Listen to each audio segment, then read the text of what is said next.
Ram Prasad delivery करके आया ही था कि मेरी बारी आ गई।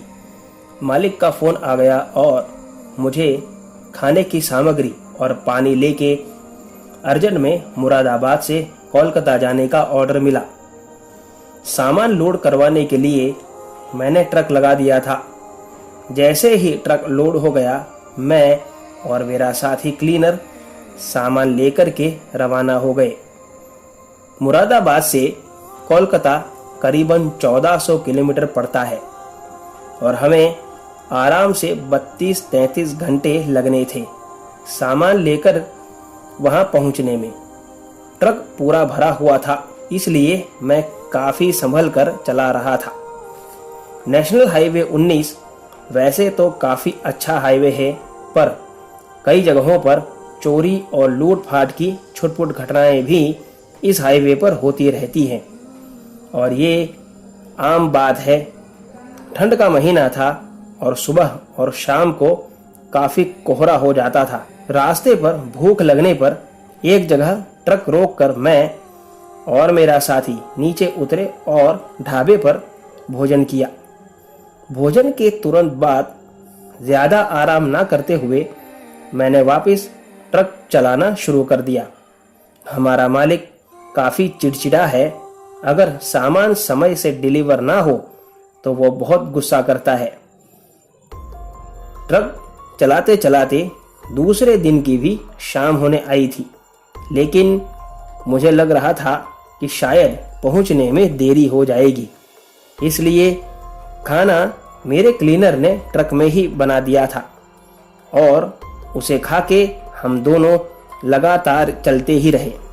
अंधेरा होने पर एकदम से चांदनी सा माहौल हो गया और कुछ देर बाद एकदम अंधेर घुप रास्ता हो गया था।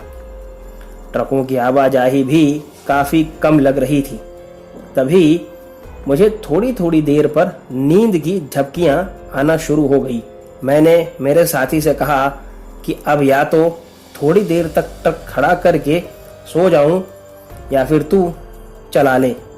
मेरा साथी भी अच्छे से ट्रक चलाना जानता था, तो उसने कहा कि गुरु, देर हो गई तो आपको पता है कि मालिक कितना चिल्लाएगा। लाओ मैं चलाता हूँ, आप सो जाओ। और मैं उसकी सीट पर आते ही सो गया। कितनी देर बाद आंख खुली ये तो पता नहीं, लेकिन जब आंख खुली तो देखा कि ट्रक हाईवे के किनारे लगा हुआ था और मेरा साथी वहां नहीं था। मैं जैसे ही नीचे उतरा उसे देखने के लिए और ये जानने के लिए कि कहीं एक्सीडेंट तो नहीं हुआ, लेकिन ऐसा कुछ नहीं था। तभी ट्रक का दरवाज़ा बंद होने की आवाज़ आई और मैंने मुड़कर के देखा तो मेरा क्लीनर ड्राइवर सीट पर बैठ चुका था। मैं तुरंत वापस ट्रक में चढ़कर बैठ गया और क्लीनर ने ट्रक चालू कर दिया। मैंने उससे पूछा कि अरे कहाँ चले गए थे ऐसा ट्रक खड़ा करके, और मुझे जगाया भी नहीं। पता नहीं ये रास्ता कितना खतरनाक है, चोरी चकारी वाला। उस वक्त कोई जवाब ना देते हुए उसने मेरे सामने देखा और कहा, अगर जिंदा रहना चाहता है तो चुपचाप बैठा रह। ऐसा कहकर वो ट्रक चलाने लगा और उसका ऐसा रूप देखकर मेरे पैरों तले से जमीन खिसक गई। तभी मेरे फोन पर फोन आया जो मेरे क्लीनर का था। मैंने जैसे ही फोन उठाया उसने मुझसे कहा, अरे उस्ताद, आप ट्रक लेकर के मेरे बिना ही चले गए। मैं तो हल्का होने गया था और आप सो रहे थे। उसका इतना कहना ही था कि मेरी नज़र वापस उस शैतान पर गई जो ट्रक चला रहा था और वो एक अजीब सी मुस्कुराहट के साथ ट्रक से गायब हो गया। ट्रक तेजी से चल रहा था, लेकिन भगवान की दया से उस वक्त रास्ते पर कोई और वाहन न होने की वजह से मैंने ट्रक तुरंत संभाल लिया था। कई साल बीत गए इस बात को, लेकिन आज भी वो घटना याद आते ही मेरा दिल दहल जाता है। आज की कहानी में बस इतना ही।